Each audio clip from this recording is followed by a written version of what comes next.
Hey everyone, and welcome back to the channel. Today we're diving deep into a topic that's far more enchanting and mysterious than you might imagine.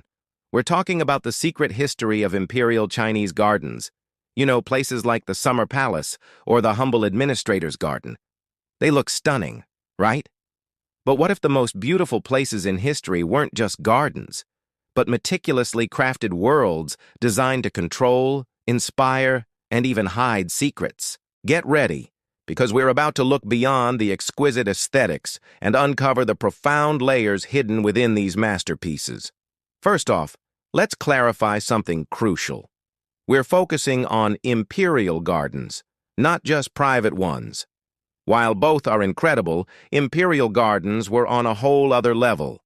They were built for emperors, by emperors, and for the empire itself. Grander, more exclusive, and packed with political and philosophical meaning. These weren't just pretty spaces, they were living canvases where power, philosophy, and nature converged.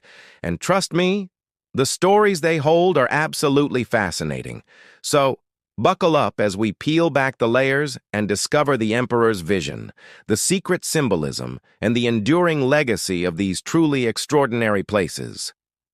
Let's begin with the emperor's vision. Power and philosophy in stone. Imagine being an emperor. Your worldview is everything, and it shaped every single stone, every tree, and every ripple in your private sanctuary. These gardens were deeply intertwined with China's foundational philosophies, Confucianism, Taoism, and Buddhism. For example, mountains and rocks weren't just scenery. They often symbolized strength, endurance, and the unyielding order of the universe, reflecting Confucian ideals of hierarchy and stability. Water, on the other hand, represented flow, adaptability, and the ever-changing nature of existence, resonating with Taoist principles of harmony and balance.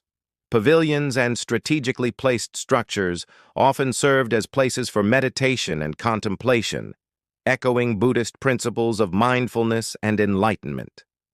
What's truly mind-blowing is the concept of microcosm and macrocosm. Imperial gardens were miniature universes. They weren't just beautiful spots. They were meticulously designed reflections of the entire empire and even the cosmos itself. An emperor could walk through his garden and see his dominion mirrored in its landscape. Mountains representing provinces, lakes representing rivers, and every element carefully arranged to bring the vastness of his realm into a manageable symbolic form. It was a powerful reminder of his connection to both the earthly and heavenly spheres. This wasn't just about aesthetics, it was about solidifying his divine right to rule and providing a space for deep thought and strategic planning. And speaking of strategy, these gardens were far more than serene retreats. They were often used for crucial political meetings and diplomatic displays. Imagine foreign dignitaries being led through a breathtaking garden, every detail carefully chosen to showcase the emperor's might, cultural sophistication, and intellectual prowess. A hidden path leading to a secluded pavilion for a sensitive negotiation, a grand hall overlooking a perfectly composed scene for a state banquet.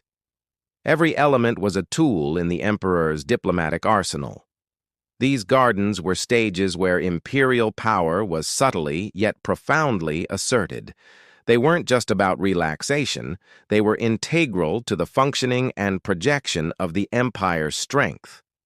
Now let's dive into secret symbolism, decoding the hidden language. This is where things get really intriguing because every element in these gardens told a story, often in code. Take the plants, for instance. Bamboo wasn't just a pretty stalk. It symbolized resilience, integrity, and uprightness, qualities desirable in a scholar or official.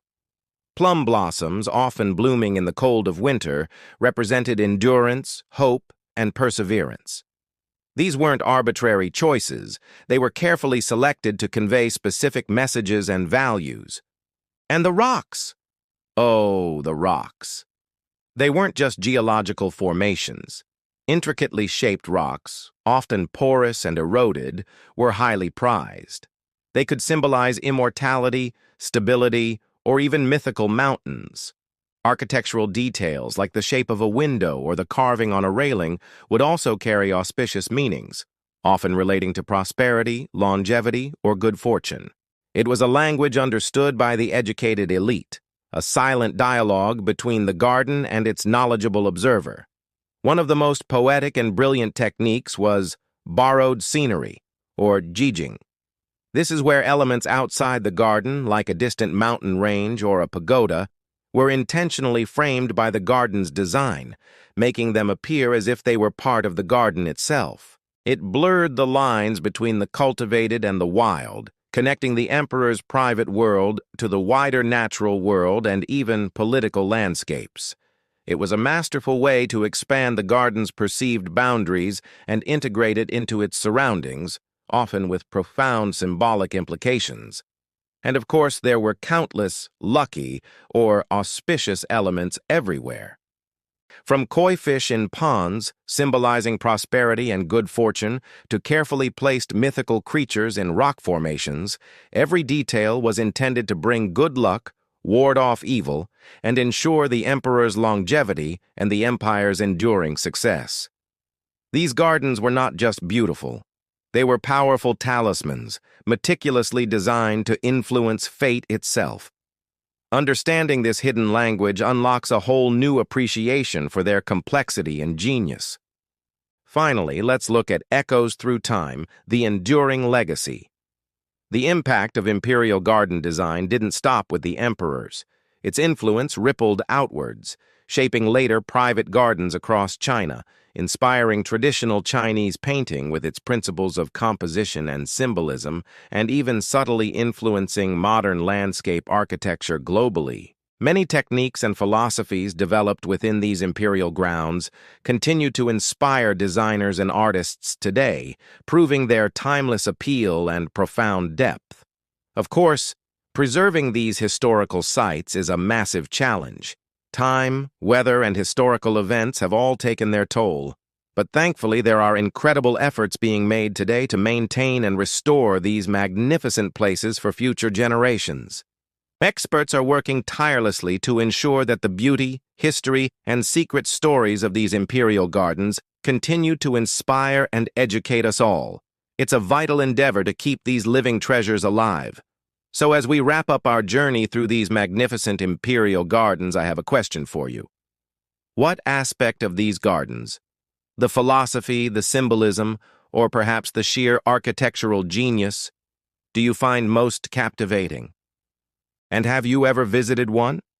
Or do you now feel inspired to? Let me know in the comments below. Your thoughts always add so much to our community.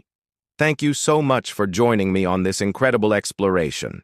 If you enjoyed uncovering these hidden histories, please give this video a big thumbs up, share it with someone who loves history or beautiful gardens, and don't forget to subscribe and hit that notification bell so you do not miss our next adventure. See you next time.